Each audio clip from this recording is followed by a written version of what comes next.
All right, guys, Beowulf number 8. Beowulf 8. Unferth spoke Ecglaf's son, who sat at Hrothgar's feet, spoke harshly and sharp, vexed by Beowulf's adventure, by their visitor's courage, and angry that anyone in Denmark or anywhere on earth had ever acquired glory and fame greater than his own. So Unferth and Ecglaf's son. So Unferth spoke, who was Ecglaf's son. So he's just jealous of Beowulf. So who sat at Hrothgar's feet, spoke harshly and sharp, vexed by Beowulf's adventure, by their visitor's courage, and angry that anyone in Denmark or anywhere on earth had ever acquired glory and fame greater than his own. You're Beowulf, are you? The same boastful fool who fought a swimming match with Breca, both of you daring and young and proud, exploring the deepest seas, risking your lives for no reason but the danger? All older and wiser heads warned you not to, but no one could check such pride. With Breca at your side, you swam along the sea paths, your swift moving hands pulling you over the ocean's face. Then winter churned through the water, the waves ran you as they willed, and you struggled 7 long nights to survive. And at the end, victory was his, not yours. The sea carried him close to his home, to southern Norway, near the land of the Broadnings, where he ruled and was loved, where his treasure was piled and his strength protected, his towns and his people. He promised to outswim you. Bonston's son made that boast ring true. You've been lucky in your battles, Beowulf, but I think your luck may change if you challenge Grendel.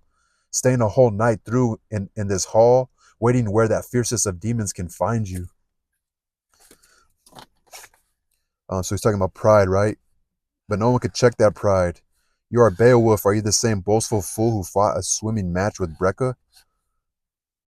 Um, Older and wiser heads warned you. So he's just kind of like reminding him, um, you've been lucky in your battles, Beowulf, but I think your luck may change if you challenge Grendel. Beowulf answered Ecgtheow's great son. Ah, Unferth, my friend, your face is hot with ale, and your tongue has tried to tell us about Breca's doings. No, and your tongue has tried to tell us about Breca's doings, but the truth is simple. No man swims in the sea as I can. No strength is a match for mine.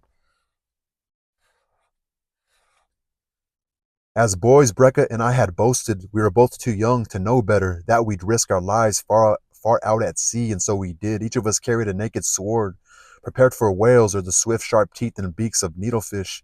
He could never leave me behind, swim faster across the waves than I could, and I had chosen to remain close to his side. I remained near for 5 long nights until a flood swept us apart. The frozen sea surged around me. It grew dark. The wind turned bitter, blowing from the north, and the waves were savage. Creatures who sleep deep in the sea were stirred into life, and the iron-hammered links of my mail shirt, these shining bits of metal woven across my breast, saved me from death. A monster seized me, drew me swiftly toward the bottom, swimming with its claws tight in my flesh. But fate let me find its heart with my sword, hack myself free. I fought that beast's last battle, left it floating lifeless in the sea.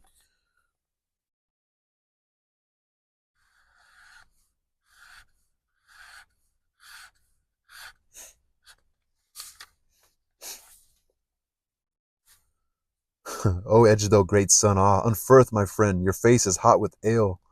You're saying you're drunk. He's drunk, hot with ale. And your tongue has tried to tell us about Breca's doings, but the truth is simple. They were having a competition, like a swimming competition. It's funny. He brings up a story when he was a boy.